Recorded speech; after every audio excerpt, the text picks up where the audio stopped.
Um, dois, três.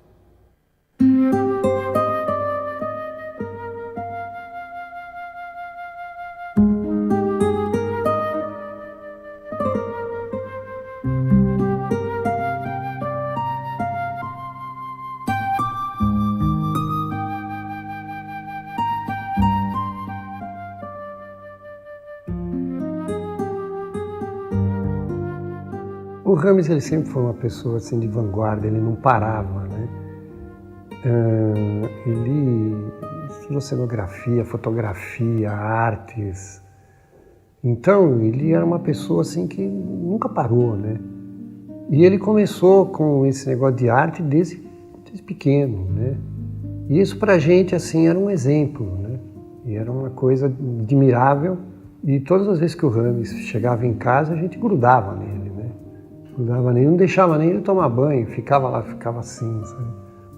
Era muito bacana. E depois que ele fez Belas Artes, ele foi estudar anatomia no Hospital das Clínicas, né? E como ele foi estudar isso aí no Hospital das Clínicas, ele vinha com aquelas coisas, vinha com crânio humano dentro de casa para ficar estudando, né? Às vezes ele vinha com osso, coisas assim, então isso apavorava a gente, né? E chegava até a ver fantasma, por exemplo, de tanto medo que tinha, né? E aí a gente ficava pegando no pé dele para ver se ele se tocava de não levar mais essas coisas, né? Então a gente pregava umas peças para ele, assim, meio fantasmagóricas, com fiozinho de nylon puxando. Era muito legal. Ele tem uma capacidade de desenho imensa. Então é por isso que você não vê ele usando nem borracha e nem régua. Ele pega uma lapiseira e uma tela. Ele olha um desenho e vai assim com a lapiseira e com a tela. E faz um desenho básico assim, bem geral. E a partir dali ele começa a pintar. O Rames usava muito traço. Ele sempre usou nanquim como base para reforçar. Os traços dele sempre foram muito fortes e ele sempre trabalhou a cor com aquarela, com ecoline, né?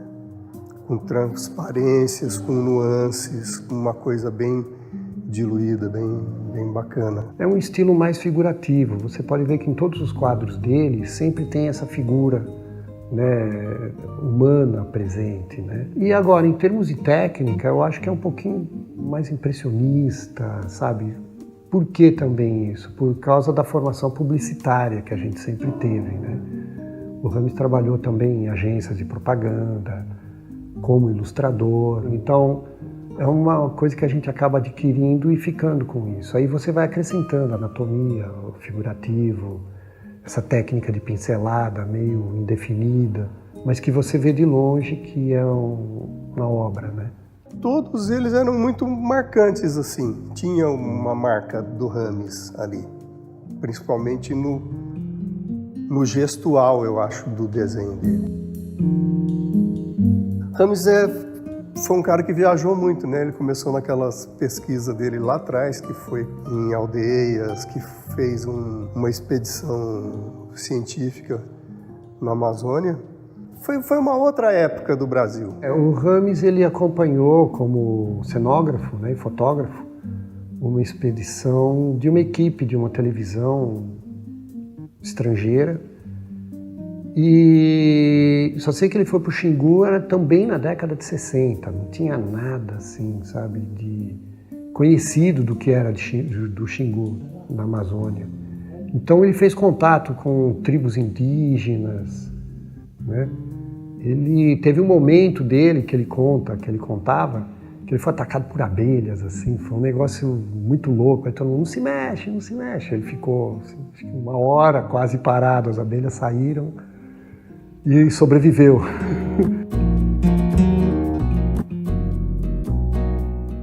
O Rames, como ele tinha uma agência de design, de desenvolvimento de projeto, nessa agência ele sempre foi bastante reconhecido, né, como os projetos dele.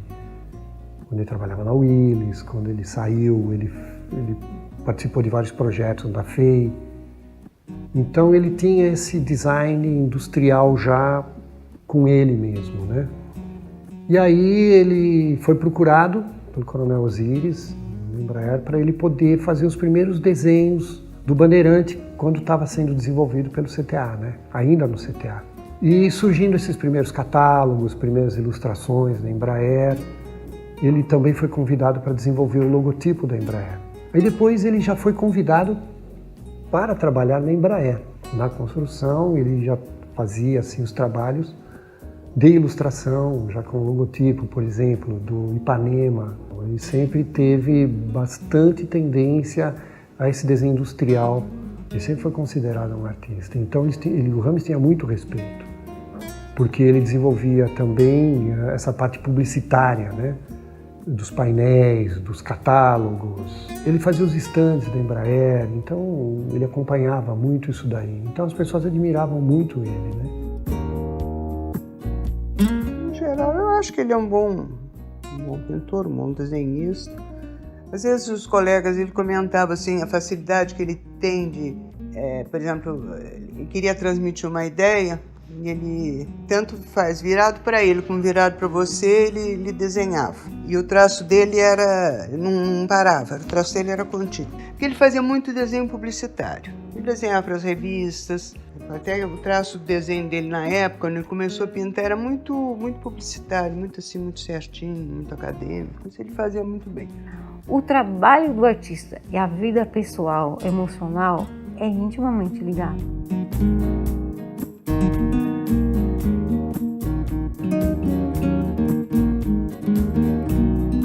Nessas viagens que ele fazia, ele aproveitava e entrava em contato com galerias da Europa. Então, nesses contatos é que depois ele fazia as exposições dele. Às vezes ele usava as férias dele e tudo. E assim ele fez contato e fez exposições na França, nos Estados Unidos. E aí ele foi para o marketing, tinha um bom salário. E foi ótimo isso, ele disse, porque aí ele pôde abrir o ateliê dele, o VIP Center. Ele saía da Embraer à noite e ia para o VIP Center dar aula. Ele disse que chegou a ter 80 alunos. E daí que ele conhece também tanta gente. Eu vejo que muita gente que ele conhece, que é mais jovem, tudo foi ex-aluno dele. Eu fui a primeira aluna, ele nem acreditava nisso, né? Ele foi a uma exposição, a Embraer convidou todos os artistas para uma exposição da minha irmã, que tem uns quadros aí. Ela é artista em Brasília, e eu promovi uma exposição dela aqui. E o Rames foi convidado, com a Geni. E nesse dia que eu conheci o Rames. Quando eu entrei para trabalhar na Embraer, apesar de ser um cara muito jovem, eu já tinha uma formação fotográfica legal. Meu pai era fotógrafo. E fui travando conhecimento com o Rames, a gente foi trocando figurinha e tudo, mas sempre o Rames ditando os caminhos para a gente fazer isso, né? Dentro da arte. E uma que me chamou muita atenção e que foi muito bacana, porque eu percebi que com toda a exigência, com toda a austeridade do Rames, isso foi muito importante para a minha formação. Né? Principalmente lá dentro. Eu fiquei 12 anos lá dentro, trabalhando bastante tempo com o Rames. Me ajudou muito a me aprimorar. As primeiras ilustrações do Bandeirante eram uma coisa assim fabulosa. Para mim era uma coisa que eu admirava, né? Eu ficava assim fascinado com isso, tanto que eu acompanhava ele porque eu sempre quis aprender um pouquinho de desenho. No fim, só de ver ele desenhar, eu acabei aprendendo um pouquinho. Esses desenhos eram assim brilhantes, assim. Você não tinha nada físico, então você tinha que criar isso, esses primeiros desenhos, essas primeiras ilustrações. E depois os próprios desenhos dos aviões, as pinturas dos aviões também era uma coisa assim que me fascinava. Até ele chegar nas folhinhas, né?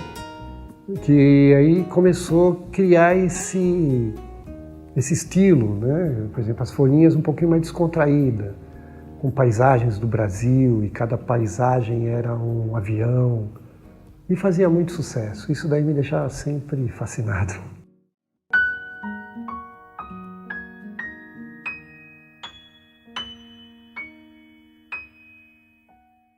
Isso foi em 1985.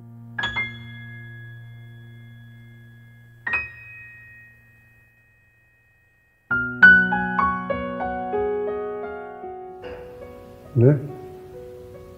E, claro, né, constrangedor para todo mundo, né? Você vê alguém da família sofrendo um acidente, né? Isso aí, muito chateado.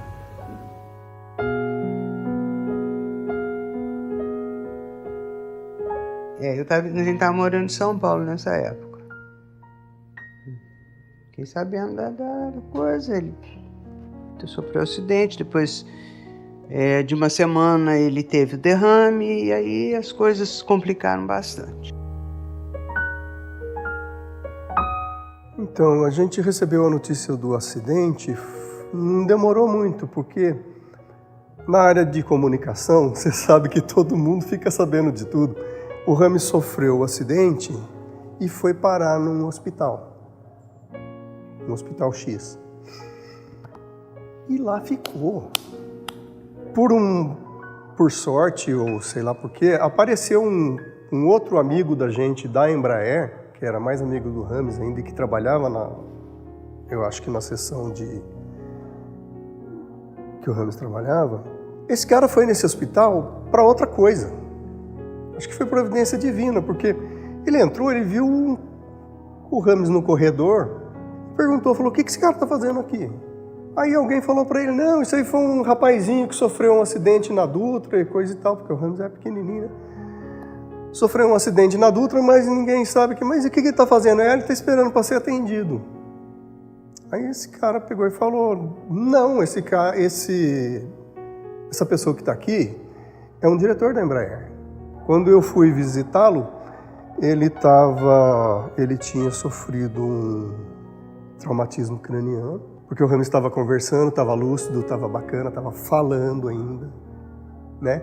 Eu acho que foi a última vez que eu falei com o Rames, assim, e ele falou comigo. O artista trabalha com a mão, né? E ele não podia mais usar a mão. Ele ficou limitado a pensar que como jamais ele poderia usar a mão direita, como era que ele ia voltar a pintar, né? Se o trabalho dele era tudo com a mão. Então ele começou a resgatar isso daí com muita força de vontade. Isso, para mim, isso é uma lição de vida, sabe? Para a pessoa nunca desistir. A arte superou isso, sim. Ele ajuda, não só ajuda, como mantém vivo, né? Você mantém vivo o seu cérebro. Você mantém viva essa arte, essa vontade de você pintar um quadro, de se expressar num quadro. Porque quando você se expressa num quadro, você pensa muito que cor que você vai usar, que cor que você vai pôr, que desenho que você vai fazer, sabe? Então é isso que mantém ele com essa chama da arte. Quando ele percebeu, né, que poderia trabalhar com a mão esquerda, né? O artista que já estava dentro dele começou a renascer. E voltou dentro desse pacote com o novo Rames, com um novo pintor e uma nova pessoa completamente diferente da pessoa que era antes. Muito mais humanizado, muito mais. Não que não fosse, mas dessa vez agora ele mostrando esse lado para as pessoas.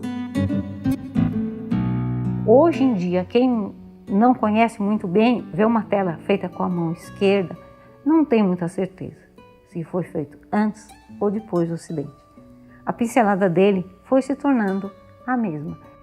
Foi muito interessante esse renascimento, eu acompanhar esse renascimento. Foram anos, isso eu estou dizendo assim rapidamente, mas foi demorado. A cada etapa que ia vencendo, o crescimento também e a divulgação também dele, né?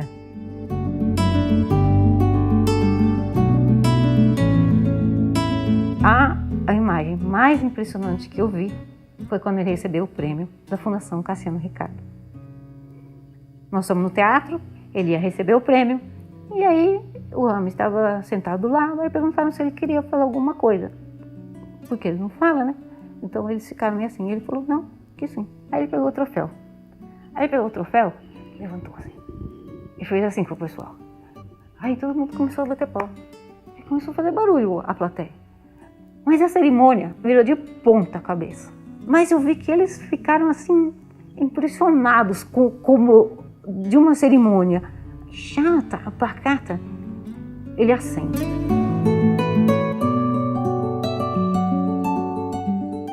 Nessa exposição do Sesc, trouxe para ele uma consagração, um reconhecimento por todo esse resgate de quem é o Rames, mesmo no momento anterior ao acidente como posterior ao acidente. Então, para ele, isso foi bastante significativo, né? É o reconhecimento mesmo, né? De um artista, é ver sua obra admirada, você entendeu? Respeitada. E isso é o que faz viver. Nossa, foi a glória essa exposição no Sesc para ele. Já fez muita coisa na vida, agora, sei lá, está na hora de colher os frutos, né? Então ele ficou muito contente com de estar expondo lá. Todas as outras exposições foram exposições dele, algumas dele, mas também dele com os alunos. E essa daí foi do Rames. O Rames desde o princípio, desde a criação do logotipo, desde dos trabalhos em madeira, dos carros que ele bolou. Então, veio de lá até aqui. Foi uma retrospectiva de toda a vida artística dele.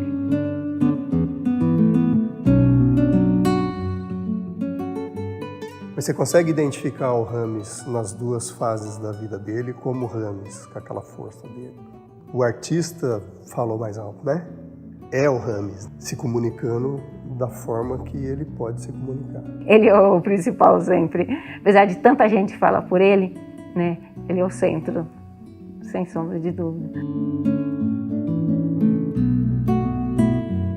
A comunicação, eu diria que é a mais intuitiva do que, assim, escrita ou falada, né? Não tem como. Mas algumas coisas eu já entendo o que o Rames quer. Por exemplo, quando ele me liga, ou às vezes eu ligo para ele, às vezes ele me liga, como é que vai tomar café, né? E o bom dia dele é assim, bom dia! Eu falo, opa, tem café. Aí ele, beleza, vamos tomar um café. Eu passo aí que horas? 8h30?